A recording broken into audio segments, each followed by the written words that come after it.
Assalamualaikum warahmatullahi wabarakatuh. Innal hamdalillah nahmaduhu wa nasta'inuhu wa nastaghfiruh wa na'udzu billahi min shururi anfusina wa min sayyiati a'malina.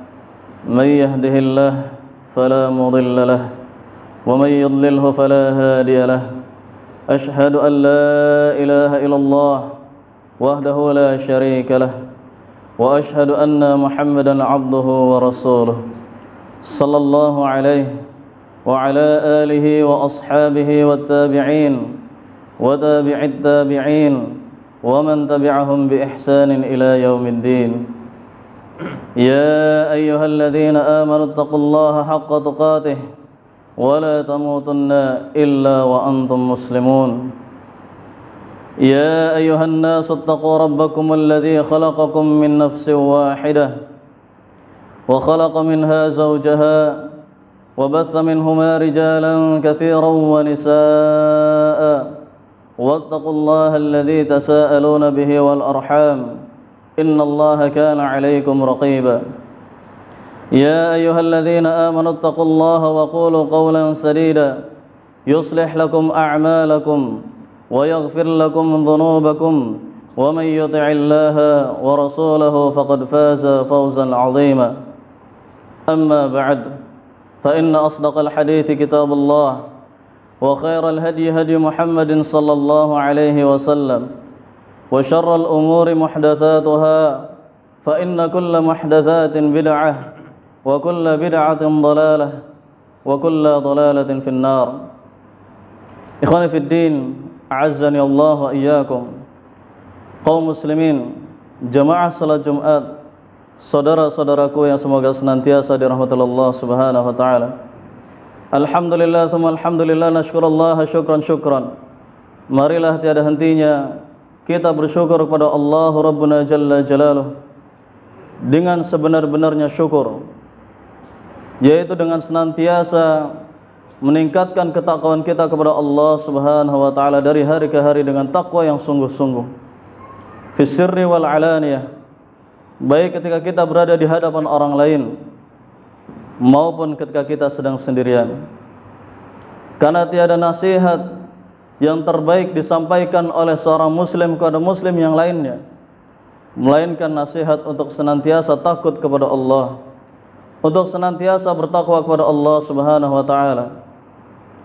Karena sejatinya tiada bekal yang terbaik yang dapat kita bawa kelak di akhirat menghadap Allah Subhanahu wa taala melainkan bekal ketakwaan kita. Sebagaimana Allah Subhanahu wa taala berfirman, "Wa tazawwadu fa inna khairaz zadi taqwa." Dan berbekallah kalian, maka sebaik-baiknya perbekalan adalah ketakwaan. Ikhwan fillah, a'azzana Allah wa iyyakum. Salat serta salam tak lupa marilah kita limpah curahkan kepada habibana wa nabiyana Muhammad sallallahu alaihi wasallam, suri tauladan umat yang mana kita berittiba' kepadanya. Dan tak lupa marilah kita doakan pula sahabat-sahabat beliau dan juga kaum muslimin saudara-saudara kita yang tetap teguh istiqamah memegang sunnah-sunnahnya hingga yaumil qiyamah. Ikhwan fillah, a'azzana Allah wa iyyakum. Proses menuntut ilmu merupakan bagian dari agama kita. Maka sejatinya agama kita adalah agama ilmu, yang mana untuk melaksanakan syariat-syariat yang ada di dalamnya, perintah Allah Subhanahu wa taala dan juga Rasulnya, harus berdasarkan ilmu. Maka mengetahui rukun Islam saja yang 5 poin tidaklah cukup, namun lebih dari itu. Seseorang tahu bersyahadat, caranya bersyahadat, namun untuk mengaplikasikan syahadat tersebut dalam kehidupannya sehari-hari tentunya harus berdasarkan ilmu. Tidak mungkin ia bisa mengaplikasikan syahadat kalau ia tidak mempelajari ilmu tauhid yang benar. Begitu pula dengan salat. Ia tahu bahwasanya salat merupakan perintah Allah Subhanahu wa taala, wajib hukumnya. Namun ia tidak akan pernah bisa mengaplikasikan salat dalam hidupnya kalau ia tidak menuntut ilmu. tidak mempelajari bagaimana tata cara salat yang dicontohkan oleh Nabi sallallahu alaihi wasallam dengan benar. Begitu pula dengan rukun Islam yang lainnya, dengan zakat, dengan puasa, dengan haji. Tidak mungkin seorang bisa melaksanakan haji, puasa dan juga zakat kalau ia tidak tahu ilmunya. Maka ikhwan fiddin azanallahu wa iyyakum, menuntut ilmu merupakan bagian dari agama kita. Karena Nabi SAW bersabda dalam suatu hadisnya yang masyhur, yang sering kita dengar, diriwayatkan oleh Ibnu Majah dan disahihkan oleh Syekh Albani. Maka Nabi SAW bersabda, talabul ilmi fariidatun ala kulli muslimin. Menuntut ilmu wajib hukumnya bagi setiap muslim. Dan yang dimaksud ilmu di sini adalah ilmu yang syar'i, yang mana apabila kita mendalaminya, semakin membuat kita kenal dengan agama kita sendiri, semakin membuat kita kenal dengan Allah Subhanahu wa taala, kenal dengan Rasulnya, dan semakin membuat kita takut kepada Allah Subhanahu wa taala. Qul fiddin a'azzanallahu wa iyyakum. Berkenaan dengan ilmu, maka banyak sekali fadilahnya atau keutamaan-keutamaannya, dan sudah sering sekali kita dengar dalam kajian-kajian yang disampaikan oleh ustadz-ustadz kita. Salah satunya adalah seorang yang menuntut ilmu akan Allah beri kemudahan baginya untuk menempuh jalan menuju surga. Sebagaimana Nabi SAW bersabda dalam hadis yang diriwayatkan oleh Imam Muslim, "Man salaka tariqan yaltamisu fihi ilman, sahalallahu lahu bihi tariqan ilal jannah." Barang siapa yang menempuh suatu jalan untuk menuntut ilmu, sahalallahu lahu bihi tariqan ilal jannah, maka Allah akan memudahkan baginya jalan untuk menuju surga. Maka siapa di antara kita yang tidak mau Allah beri kemudahan untuk menjadi penghuni surganya kelak? Tentunya semua dari kita mau untuk Allah beri kemudahan tersebut.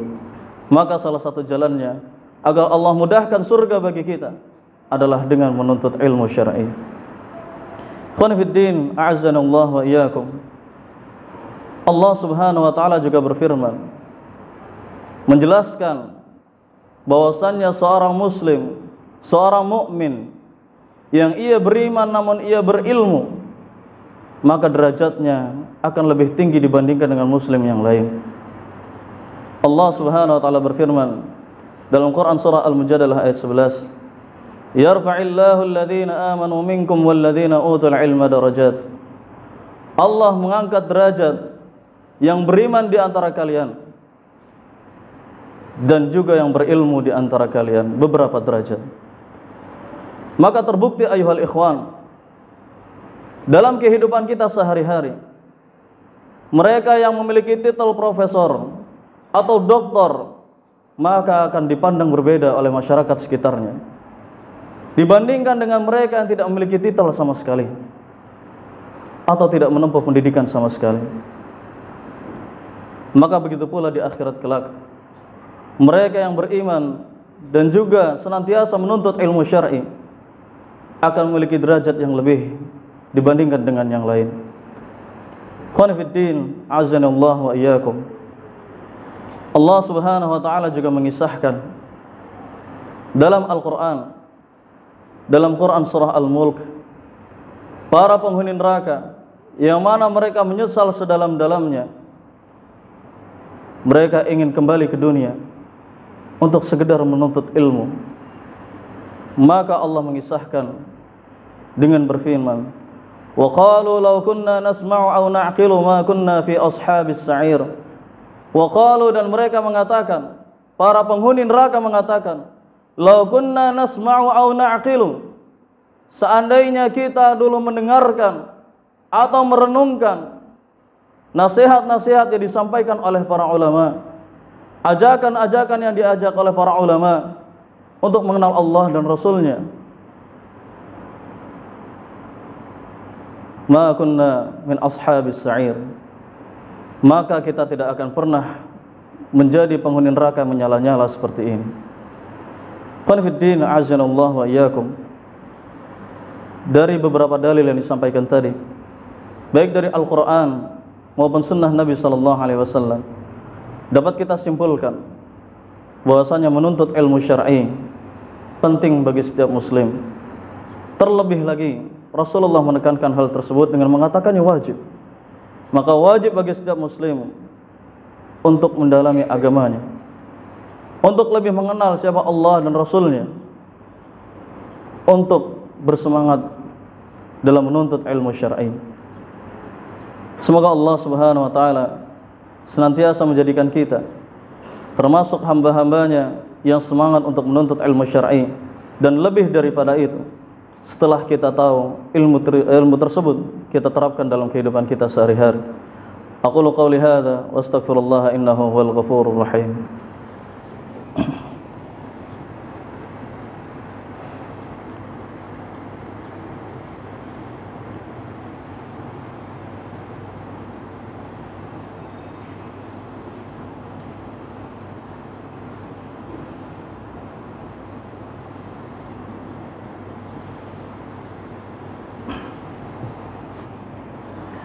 Alhamdulillahi rabbil alamin, salatan wa salaman ala rasulillah wa ala alihi wa ashabihi wa mawalah.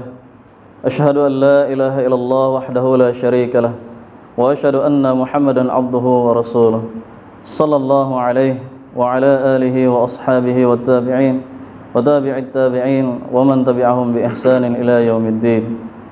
Ya ayyuhalladzina amanu taqullaha haqqa tuqatih wa la tamutunna illa wa antum muslimun. Qani fid din, a'azzanallahu wa iyyakum. Selama sepekan ini, maka saudara-saudara kita yang berprofesi sebagai guru sedang disibukkan dengan pengolahan nilai untuk dicantumkan dalam lembar portofolio sebagai laporan kepada wali-wali mereka. Dan begitu pula kita yang orang tua antusias untuk melihat bagaimana tingkat keberhasilan anak-anak kita selama disekolahkan di sekolah tersebut. Maka banyak di antara mereka yang berpikiran bahwasanya nilai yang bagus itu merupakan indikator dari keberhasilan proses pendidikan.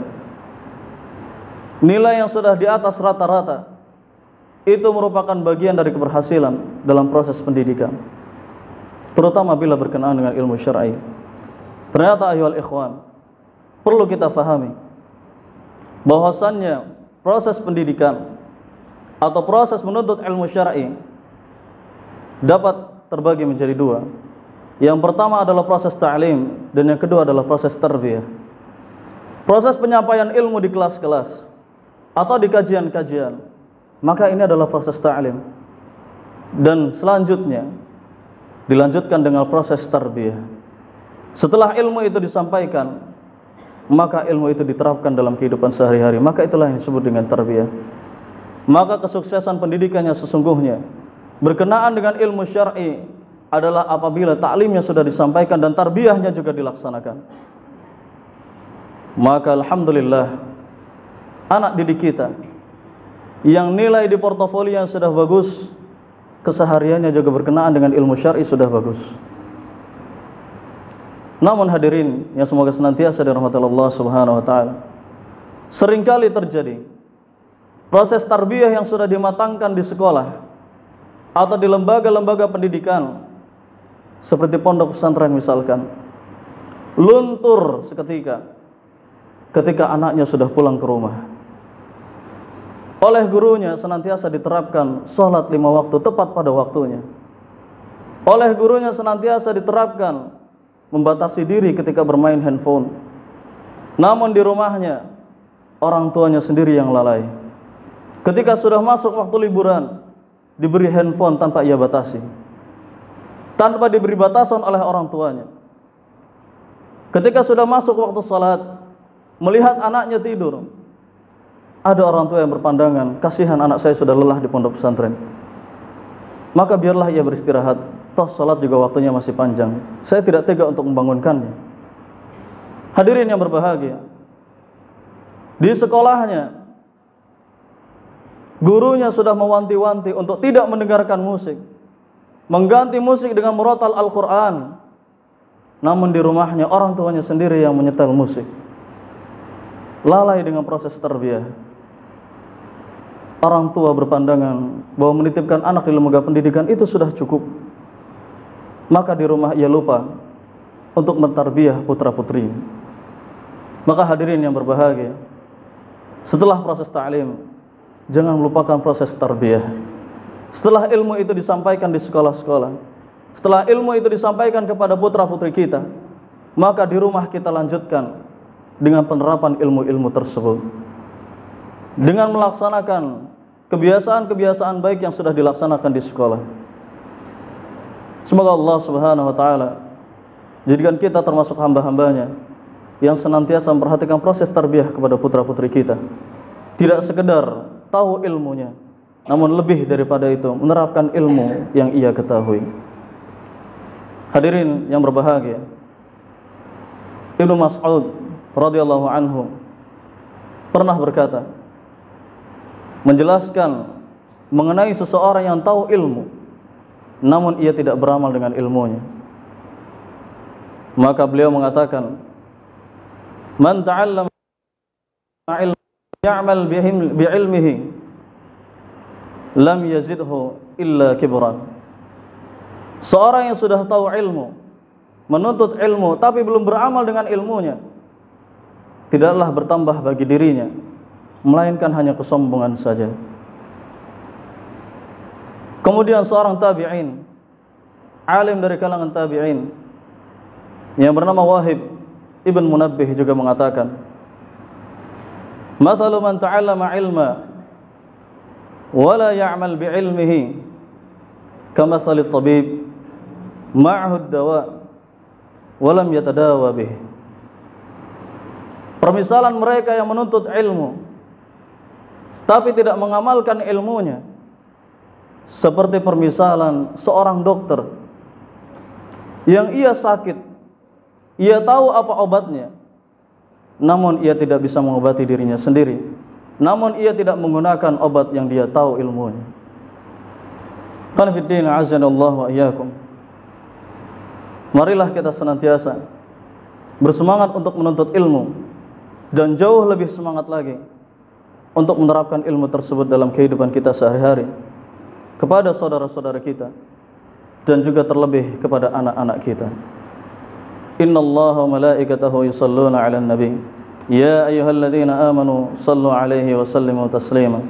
Allahumma salli 'ala Muhammad wa 'ala ali Muhammad kama sallaita 'ala Ibrahim wa 'ala ali Ibrahim wa barik 'ala Muhammad kama barakta 'ala Ibrahim innaka Hamidum Majid. Allahumma ighfir lil muslimina wal muslimat wal mu'minina wal mu'minat al ahya'i minhum wal amwat innaka samii'un qaribun mujibud da'wat ya qadiyal hajat. Allahumma arinal haqqa haqqan warzuqna ittiba'ah wa arinal batila batila warzuqna ijtinabah. Allahumma ansur ikhwanal mujahidin al mustad'afina fi kulli makan. Allahumma ij'al baladana Indonesia baldatan aminatan mutmainnah. Allahumma ij'al baladana Indonesia baldatan aminatan mutmainnah. Rabbana zalamna anfusana wa illam taghfir lana wa tarhamna lanakunanna minal khasirin. Rabbana atina fid dunya hasanah wa fil akhirati hasanah wa qina adzaban nar. Walhamdulillahi rabbil alamin. Aqimus salah.